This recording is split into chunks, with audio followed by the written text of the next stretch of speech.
ये कहानी मैं अपने भाई की डायरी से भेज रहा हूँ। मैं भी चाहता हूँ कि मेरे भाई की प्रेम कहानी सभी सुने। 10 साल पुरानी बात है, जब भाई 5वीं कक्षा में पढ़ता था, तब पिताजी का कैंसर की बीमारी के कारण निधन हो गया था। भाई को पिताजी की मौत का गहरा सदमा लगा था, लेकिन क्या करें, इस सदमे को सहना पड़ता है, जो हम सभी ने मिलकर सहा है। कुछ सालों के बाद सिर्फ पिताजी की यादों के सहारे हम काम चला लेते थे।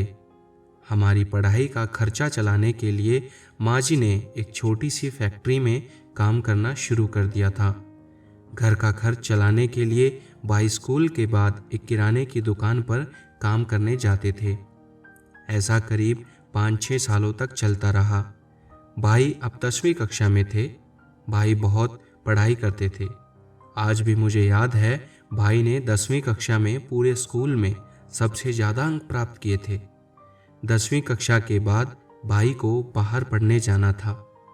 अब हमारे पास इतने पैसे नहीं थे कि भाई को पढ़ाई के लिए बाहर भेज सकें, लेकिन भाई की जिद और हिम्मत के आगे हमें हारना पड़ा। भाई ने किराने वाले अंकल से बात की और भाई वहाँ रहने की बजाय हर रोज़ 10 किलोमीटर साइकिल पर स्कूल जाते और वापस घर आकर खाना खाने के बाद काम पर चले जाते। 2 साल की मेहनत के बाद भाई ने 12वीं कक्षा भी टॉपर बनकर पास कर ली थी। 12वीं कक्षा के बाद भाई ने कॉलेज में एडमिशन लिया और पढ़ाई शुरू कर दी। भाई अब वहीं रूम लेकर रहते थे। कुछ पैसे स्कॉलरशिप में मिले थे, तो कुछ पैसे भाई ने अपने काम के जोड़ रखे थे। अब भाई की प्रेम कहानी यहाँ से शुरू होती है। एक लड़की जो दिल्ली से पढ़ाई करने उसी कॉलेज में आई थी, वह भी बिल्कुल भाई की तरह पढ़ाई में होशियार और बात करने में बहुत प्यारी। एक दिन भाई ने कक्षा में अध्यापक से सवाल पूछा, तो अध्यापक के 2-3 बार प्रयास करने पर सवाल का जवाब गलत आ रहा था। तो अध्यापक ने भाई को कहा, मैं इसका सही जवाब कल दूंगा।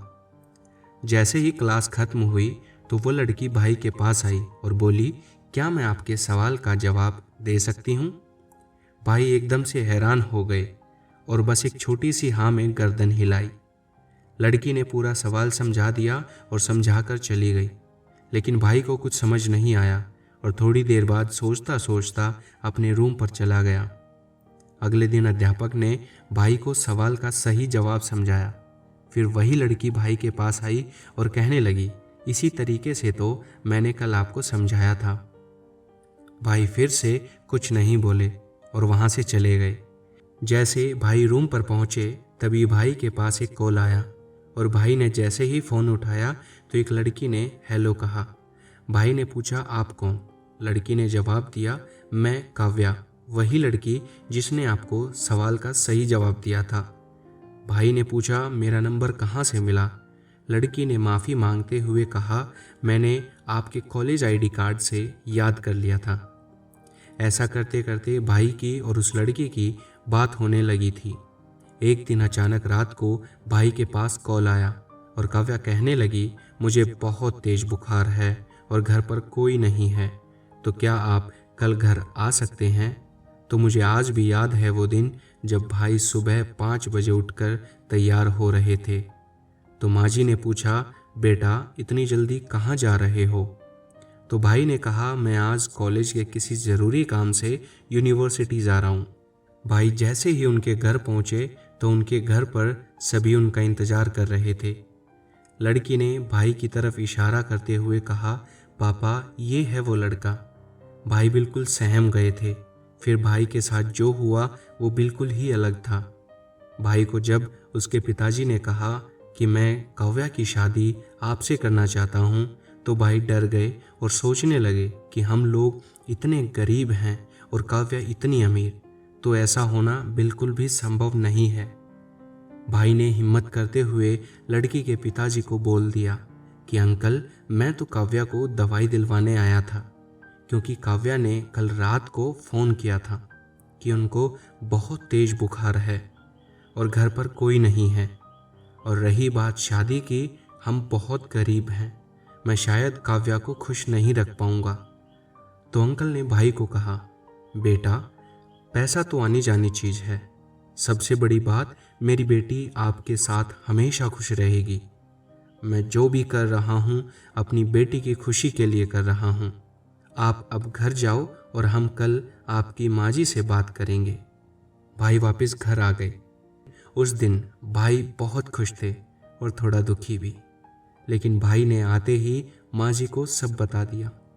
दोस्तों, उस दिन उस लड़की के पिताजी माँ से बात कर गए और शादी तय कर दी। शादी के 1 महीना पहले भाई और भाभी की एक ही कंपनी में प्लेसमेंट भी हो गई और आज भाई और भाभी बहुत खुश रहते हैं। जनवरी में हम दोनों भाइयों ने मिलकर अपनी प्यारी बहन की शादी भी कर दी। माँ जी को एक अच्छी दोस्त मिल गई और मुझे प्यारी भाभी। बस एक माफ़ी चाहता हूँ कि ये कहानी मैंने भाई की पर्सनल डायरी से चुरा कर आप सभी को सुनाई है। तो दोस्तों, कैसी लगी ये कहानी कमेंट करके ज़रूर बताएं और इस प्रकार की बेहतरीन लव स्टोरीज़ के लिए हमारे चैनल को अभी सब्सक्राइब करें और साथ में बेल आइकन जरूर प्रेस करें। इससे आने वाली वीडियोस की नोटिफिकेशन आप तक पहुंचती रहेगी। धन्यवाद दोस्तों, अपना ख्याल रखिए, खुश रहें और ऐसे ही खुशियां मनाते रहें।